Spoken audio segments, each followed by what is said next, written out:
Si par exemple tu fais une publicité sur Facebook et que tu as un taux de trafic très élevé, qu'est-ce qui va se passer? Beaucoup de personnes vont t'écrire en même temps. Tu peux avoir facilement 5 messages, 10 messages par minute. Bon, c'est un peu trop. 5 messages à chaque 10 minutes. Chaque 10 minutes, si tu as 5 messages en chaque 10 minutes. Ça, c'est lorsque tu maîtrises le ciblage, lorsque tu maîtrises bien les positionnements, lorsque tu maîtrises bien l'algorithme. Tu peux avoir même 5 messages et que tu payes le prix qu'il faut. Parce que c'est très important. Tu peux avoir même 10 messages chaque 5 minutes. Ou bien tu peux avoir 5 messages chaque 10 minutes. Maintenant, nous sommes d'accord qu'en tant qu'humain, tu ne peux pas répondre à 5 messages ou bien tu ne peux pas répondre facilement à 10 messages de manière personnalisée chaque 5 minutes. Ce n'est pas évident. Tu vois? Là maintenant, ton message d'accueil te permet de raccourcir les choses rapidement. Ça permet que tu te présentes rapidement au prospect. Il ne va plus te poser la question que toi c'est qui. Ça permet que tu poses une question à ton prospect, donc il a le temps de répondre. Il a l'impression que tu viens de l'envoyer le message et qu'il doit te répondre. Troisièmement, tu lui demandes de rejoindre une communauté. C'est-à-dire que tu lui demandes de faire quelque chose. Là, ça te permet de gagner en temps. Tu gagnes en temps. Tu vois, ça te permet de pouvoir gagner en temps. D'accord. Ça te permet de pouvoir gagner en temps tout simplement.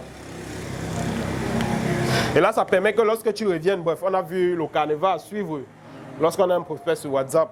Ça, c'était dans le message d'accueil. Par la suite, il y a des questions comme lesquelles une fois que la personne t'a donné son nom, il faut demander son nom, c'est très important. Pourquoi demander le nom? Parce que le nom te permettra de pouvoir l'enregistrer. Par contre, si tu demandes sa ville, il va falloir que tu redemandes encore son nom pour l'enregistrer. Parce qu'un prospect peut ne pas acheter ton produit, bien il peut ne pas participer à ton séminaire maintenant, mais il regarde tes statuts plus tard. Et ce sont tes statuts qui vont permettre à ce qu'il puisse participer à la prochaine formation. Par contre, si tu n'enregistres pas son numéro, il ne pourra pas voir tes statuts. Et pour enregistrer son numéro, tu as besoin de quoi? Tu as besoin de son nom.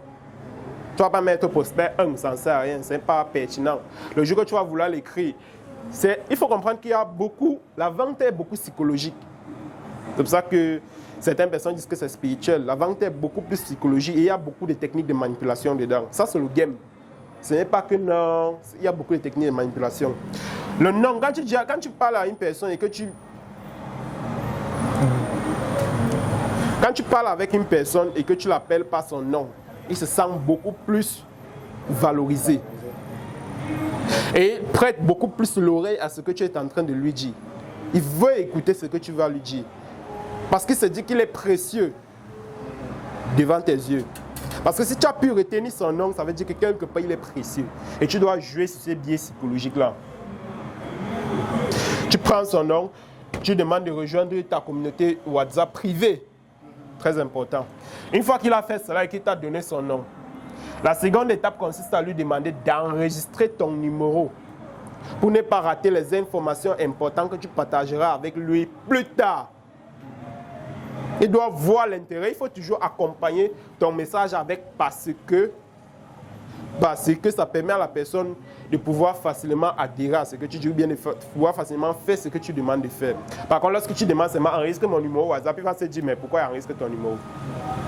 Par contre, lorsque tu dis enregistrer mon numéro WhatsApp pour ne pas rater les prochaines informations importantes que je partagerai avec vous, il se dit ah oui, quand même. Si j'ai cliqué pour suivre le séminaire, ça veut dire que j'ai envie d'en savoir plus. Et s'il me demande d'enregistrer son numéro pour ne pas rater les informations importantes concernant le séminaire, j'ai envie d'enregistrer son numéro et il enregistre ton numéro. Toi, il a donné son nom en haut, donc tu enregistres également son numéro. Ça permet que ton prospect maintenant, il peut voir tes statuts. Ça permet que lorsque tu vas le relancer plus tard, il ne va pas te dire au téléphone c'est qui. Parce que ton numéro est déjà enregistré dans son téléphone. Tu vois. Là, ça permet que lorsque tu causes avec lui au téléphone, tu as brisé la glace, il connaît déjà qui est en train de causer avec moi.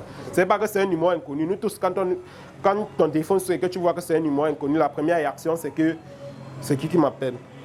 Tu commences à réfléchir. Et quand tu décroches sur la défensive, tu peux dire bonjour, tu attends qu'il parle.